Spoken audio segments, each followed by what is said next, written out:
A nombre del Centro de Formación para la Investigación Científica CEFIC, le damos la bienvenida a este taller sobre análisis de varianza.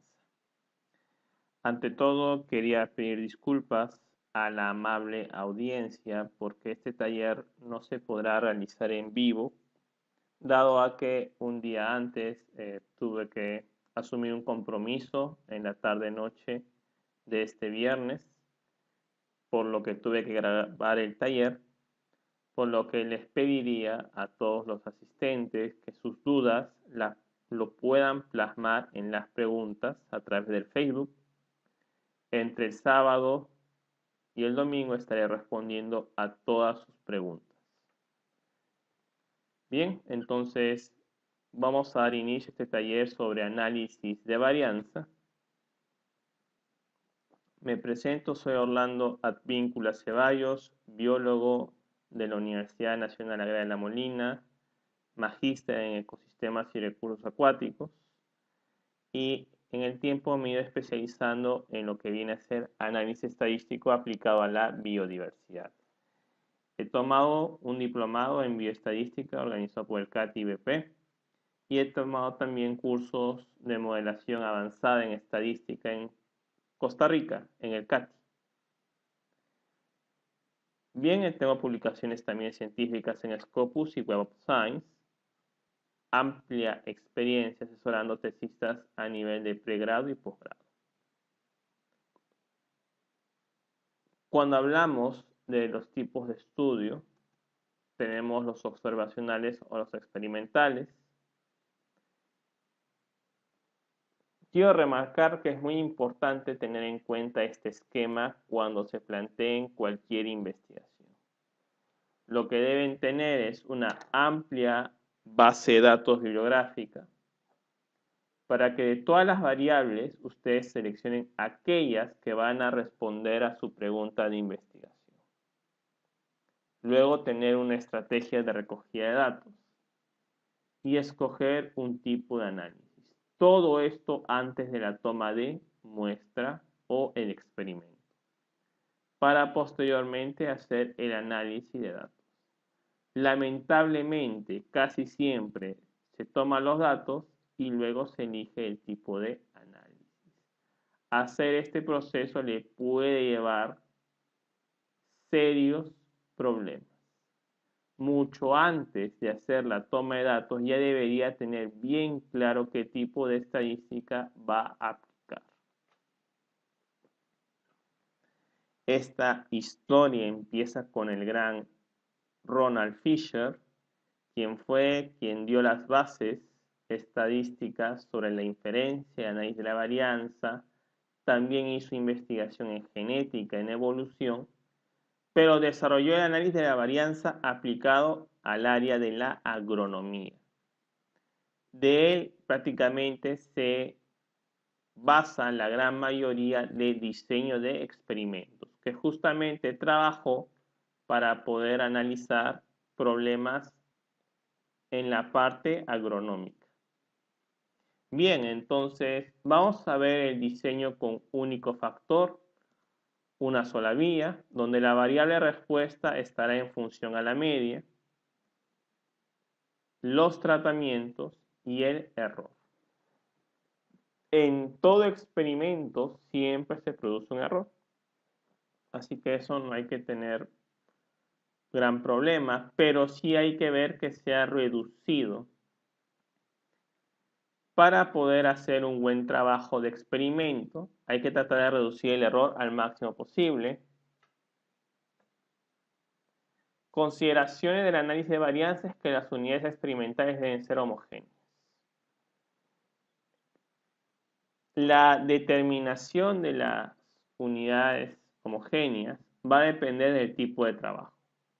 En algunos casos podría ser una de estas muestras o de repente todo el conjunto de estas muestras, la unidad experimental. ¿Sí? Entonces, la unidad experimental debe ser homogénea. De acuerdo a la naturaleza del trabajo, podría ser uno de ellos o un conjunto. Esto es estrictamente metodológico. Estrictamente metodológico. Va a depender de cómo se plantee la investigación. En el caso de que sean varios de estos, lo que generalmente se hace es sacar un promedio de todos estos resultados y eso vendría a ser una repetición. Entonces debemos analizar esos aspectos antes de hacer el experimento. Determina si la discrepancia entre las medias entre los tratamientos es mayor de lo que se debería esperar de las variaciones dentro de los tratamientos. Divide la variación total de los datos de la muestra en dos componentes. Esto se va a entender mejor en la siguiente gráfica. Acá tenemos 4 tratamientos. Lo que el análisis de varianza hipotetiza o tiene como un supuesto es que esta variación de los datos entre tratamientos debería de ser parecida, no igual, pero la variación interna debería ser parecida entre los tratamientos. A esto le solemos decir homogeneidad de varianzas. La variación interna debe ser parecida, no igual. Los modelos, la hipótesis planteada es que todos los tratamientos tienen igual efecto y la alterna es que al menos uno de ellos difiere a los demás. Al menos uno, podría ser más de uno, pero siempre se hipotetiza que al menos uno. Al menos una media de un tratamiento difiere a los demás. Muy bien, entonces acá tenemos un ejemplo con y sin. Y se ve que aquí hay una media y acá hay una media y su error estándar. Ambos difieren. Este es un ejemplo para paseriformes respecto a su abundancia. En los lugares con intervención, aquí, y los lugares sin intervención. Aquí tenemos un análisis. Bien, entonces esta gráfica es la que se prefiere en las investigaciones.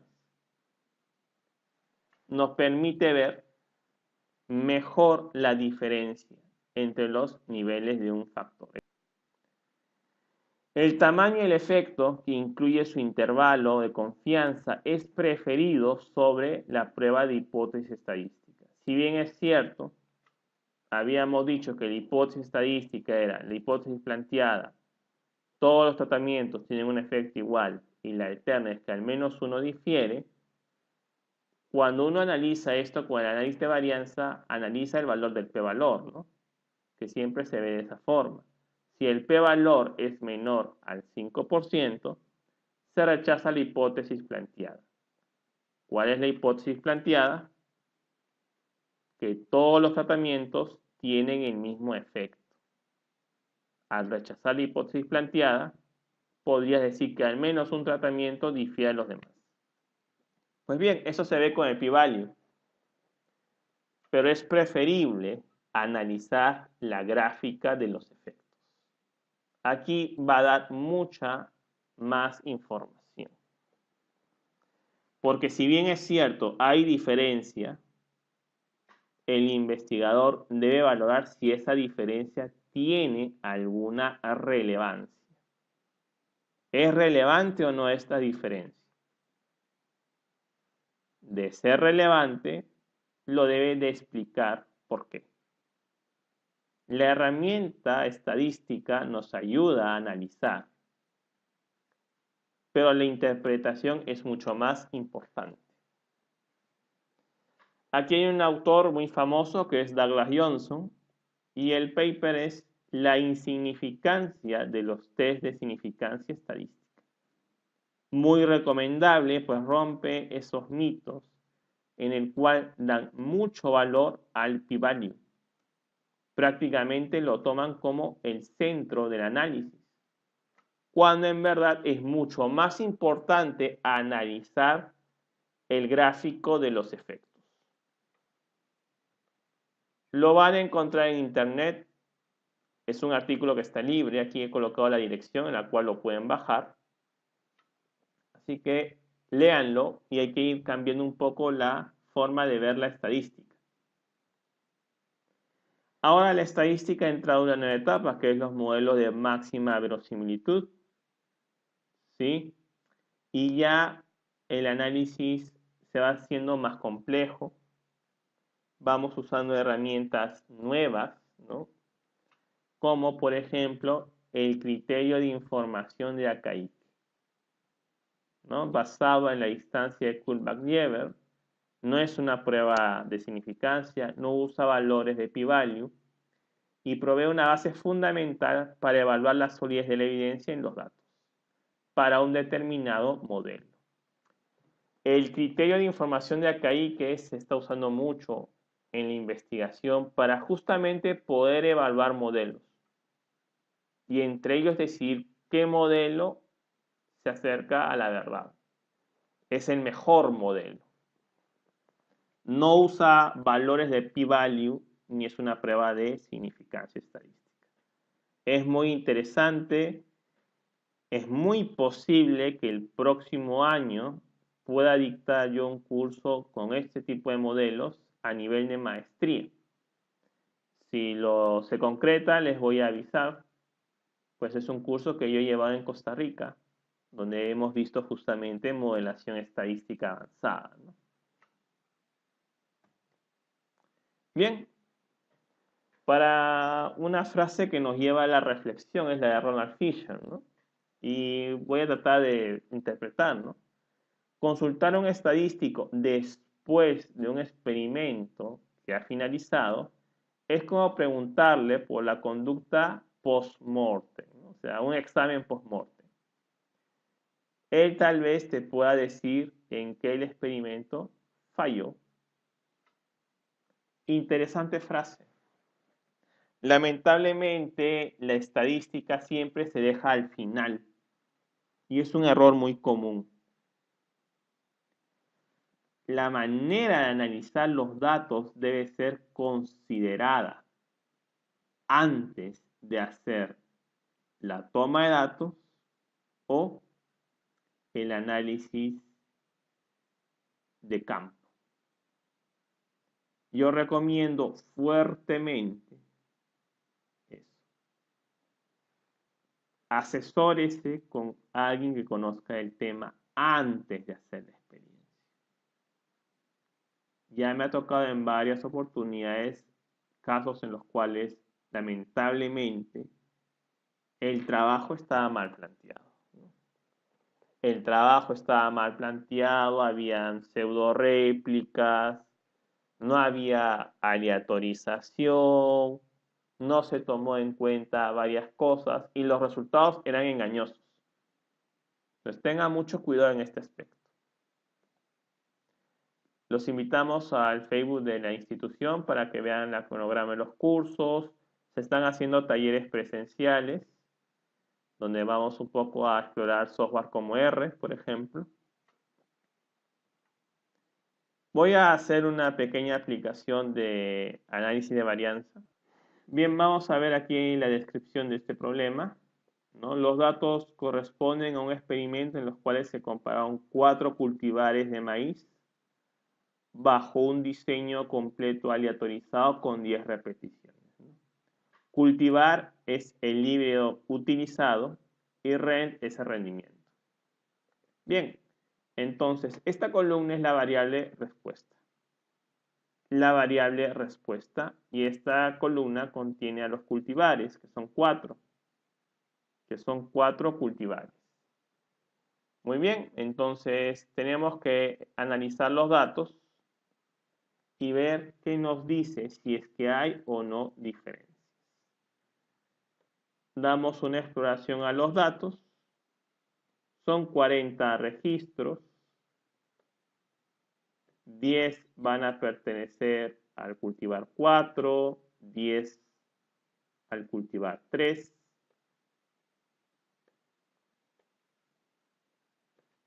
Así ocurre con los cultivares 2 y 1. Lo que queremos determinar es que si entre ellos hay diferencias en el rendimiento. El objetivo estadístico es bien claro. Algo que debo resaltar antes de hacer la operación es que el análisis de varianza presupone que estos datos son independientes. Son independientes entre ellos. Quiere decir que el resultado obtenido aquí es independiente a este otro. Independiente a este otro. No debería haber relación entre ellos. Por eso que el croquis experimental es muy importante. La manera como estas unidades de estudio han sido determinadas en cuanto al tamaño, la ubicación, etcétera, es relevante a la hora de hacer la planificación del experimento. Tiene que haber todo un estudio para poder decir que estas 10 repeticiones entre sí son independientes. Igual con los demás casos. Igual con los demás casos. Bien, entonces hay que planificar mucho el experimento, hay que leer mucho para poder hacer una buena planificación. Para este caso haremos un análisis de varianza. Estadísticas, análisis de varianza. La variable respuesta va aquí, variable dependiente. La variable cualitativa, ¿no? Es decir, el factor que contiene estos 4 niveles. El factor viene a ser el cultivar. Y los niveles vienen a ser 1, 2, 3 y 4. ¿no? Es un factor, no confundir aquí, es un factor con 4 niveles. Un factor con 4 niveles. Esos niveles se les suelen llamar tratamientos. En este caso, 1, 2, 3 y 4 podrían haber sido nombres, ¿ah? No hay ningún problema. Es indiferente los niveles. Coloco esto en la variable de clasificación. Le doy clic en aceptar. Voy a dar en esta tabla, en esta ventana, clic en predichos y residuales estudiantizados para analizar los supuestos estadísticos. Y en comparaciones voy a darle clic a Fisher. Aceptar. Bien. Aquí me da el análisis de varianza. No lo voy a ver por el momento. Minimizo. Y me voy a centrar primero en los supuestos estadísticos. En esta hoja, realizar el ANOVA, ya lo he realizado. Voy aquí al paso 2, que es analizar los supuestos. Bien, la prueba se llama QQplot. Voy a analizar la distribución normal de los residuales, que son supuestos. Bien, aquí está rendimiento residual, ¿no? Residual rendimiento. Esto lo obtuve activando los cuadritos. Voy a ir a gráficos, QQplot y que es residual estandarizado, lo voy a colocar acá. Aquí estoy analizando si los residuales estandarizados tienen una distribución normal. Voy a darle a aceptar esta tabla, esta salida, perdón, no modifico nada, aceptar. Y tenemos un primer resultado. Le doy copiar.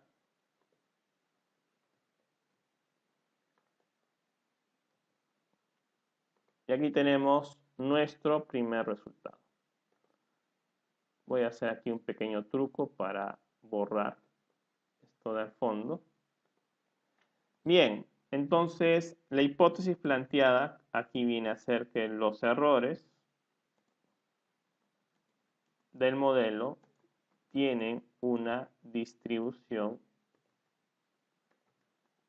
normal. A esta prueba se le llama Shapiro-Francia también. En este caso, si R es mayor o igual a 0.94, no se rechaza la hipótesis planteada, ¿no? En pocas palabras, podríamos decir que los errores del modelo tienen una distribución normal. ¿Sí? No rechazamos esta hipótesis planteada. No se rechaza la hipótesis planteada. Por lo tanto, este supuesto de que los errores deben tener una distribución normal, podríamos darlo como válido. ¿Sí? Eso hay que tenerlo presente. Por lo tanto, cuando uno hace el análisis de varianza, lo que debe buscar, voy a acercar esto, es que este R sea mayor a 0.94. Para este problema, el R es 0.985. Por lo tanto, no rechazamos la hipótesis planteada para este caso. Podríamos decir que los errores del modelo tienen una distribución normal. El segundo supuesto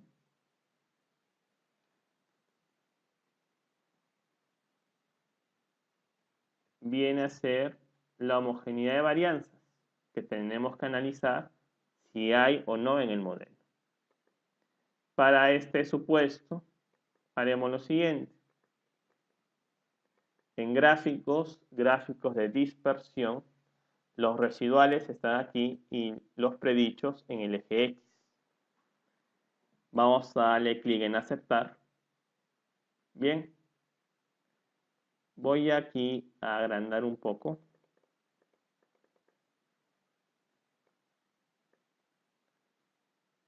Y voy a pegarlo.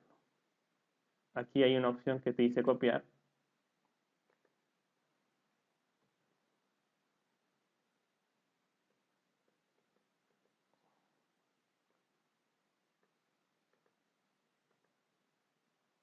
Voy a correcciones para quitar ese fondo. Cuando uno analiza la gráfica, lo que debe ver es que no se forme un cono marcado. ¿Sí? Cuando se forma un cono, es decir, voy a usar aquí esto, que aquí hubiera una dispersión muy pequeñita y conforme van pasando los tratamientos, el cono se hace muy marcado, algo más o menos así tendría que ser.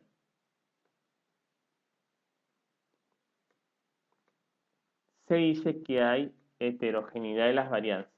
¿Qué quiere decir heterogeneidad de varianzas? Que hay tratamientos cuya variación es muy pequeña y conforme van pasando los tratamientos, esa variación aumenta de forma sostenida. Cuando hay esta forma de cono, se dice que las varianzas son heterogéneas. En nuestro caso, no hay dicha heterogeneidad. No hay dicha heterogeneidad. Otra manera es que sobre la menor distancia, vamos aquí a colocar un pequeño rectángulo y lo vamos a superponer dicha distancia sobre la mayor. Por ejemplo, esta.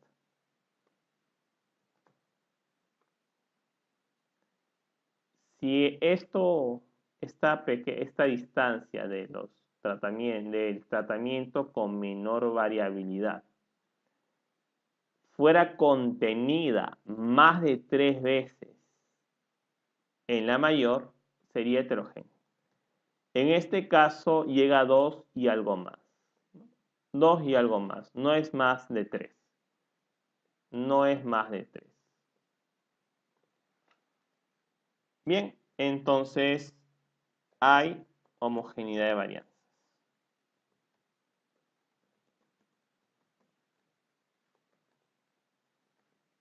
Hay homogeneidad de varianzas. Bien, hemos analizado los dos supuestos básicos. Cuando hacemos el qqplot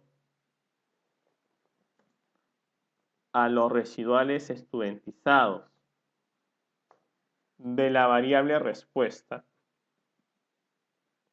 debemos ver que el R sea mayor a 0,94.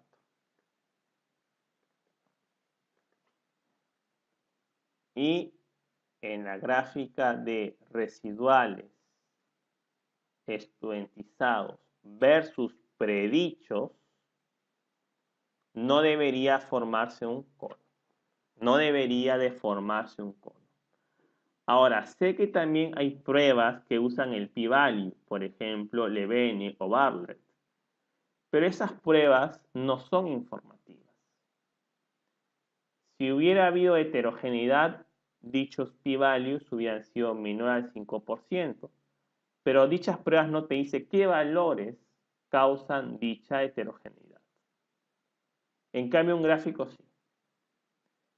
Si voy al Infostat y le doy clic aquí, me dice que este es el registro 32. 19. Eso es lo bueno de hacer análisis gráficos. Te dicen cuál es el punto, ¿no? Al darle un clic, bueno, en este programa funciona así, te señala el registro en cuestión. Te señala el registro en cuestión. Bien, ya analicé los dos supuestos. Para este problema están bien, se cumplen. Y analizaremos el ANOVA. Bueno, en realidad hay un supuesto más, que es la independencia. Este ya es propio del diseño. Usted debe garantizar, y vuelvo a reiterar la idea, de que estos datos entre sí son independientes. Son independientes. Eso es parte del diseño. Bien, iré al análisis de varianza. Voy a minimizar, voy a llamar a ventanas resultados. Voy a pegar esta primera parte.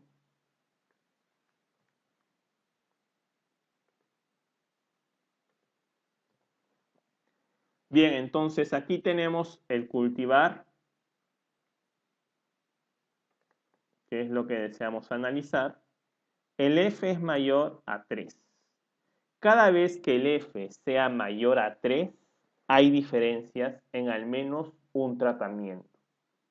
Si no lo hubiera habido, el F sería menor a 3, sería un F pequeño, por ejemplo 1.1, 0,4, etc.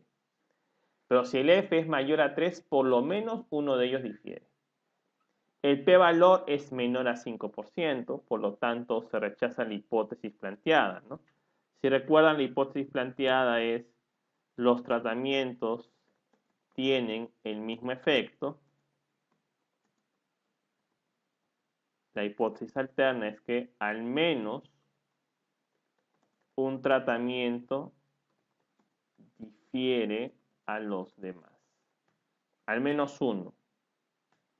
Bien, hay al menos un tratamiento que difiere. Lo que vendría es el gráfico de los efectos. Voy al Infostat, acá tengo el test de Fisher, voy a copiarlo. Ahí está. Bien, entonces voy a hacer la gráfica de esto. Una vez aquí, le dan clic a este botón, que es generar tablas de datos a partir de las tablas en los resultados. Le doy clic al test LSD Fisher alfa. Aparece aquí ya como tabla. Gráficos, gráfico de puntos, la media, el tratamiento que es el cultivar y el error estándar. Bien, le doy clic en aceptar. La tabla que sigue no la modifico, acepto y ahí están los resultados. Voy a agrandar un poco estos resultados. Aquí le doy doble clic y puedo cambiarlo por rendimiento. Este título lo puedo anular y queda así.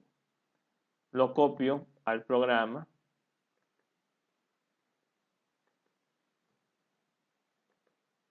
Y luego voy a ir a correcciones. Bien. Si ven el gráfico, hay diferencias entre 2 respecto a los demás. A nivel del rendimiento. Voy a subir un poco. 2 tiene una media de 76.68 y un error de 7.67. 3 tiene 120, por eso está en la posición superior. 106 y 105. Bien, si usted de esta zona hacemos de esta forma, choca con 1. Por lo tanto, no difiere, ¿no? Inclusive logra tomar el mismo valor que 3. Por eso que el test no le encuentra diferencia significativa, porque en algún momento toman el mismo valor. Aquí.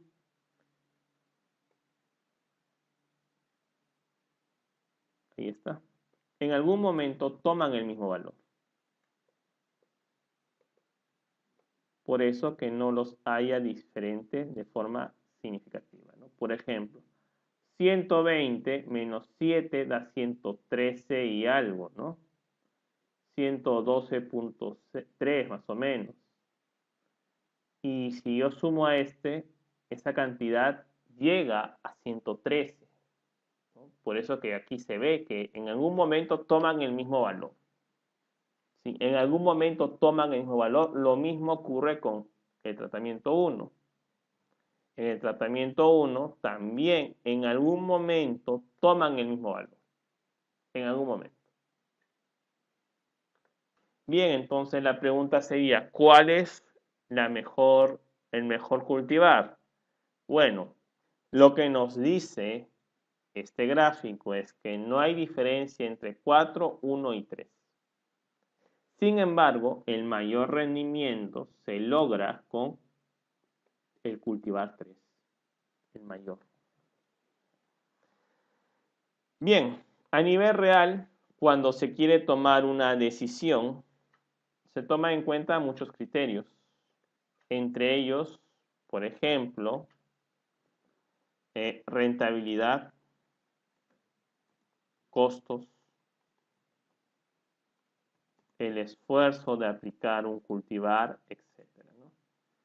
Bien, entonces la estadística llega hasta este punto. La decisión la debe tomar el investigador con criterio.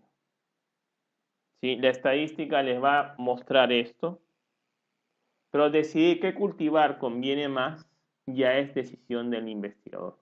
De repente, a nivel de rendimiento, esta diferencia no es tan grande. O de repente este cultivar es más costoso respecto a este otro. Y no difieren tanto, ¿no? De repente esta diferencia para el agricultor no es relevante. O sí podría serlo. Ya eso es decisión del investigador. Por eso que la estadística es una herramienta para el análisis, para el criterio. ¿Sí? Es una herramienta ante todo. Algo más antes de terminar este taller es lo siguiente.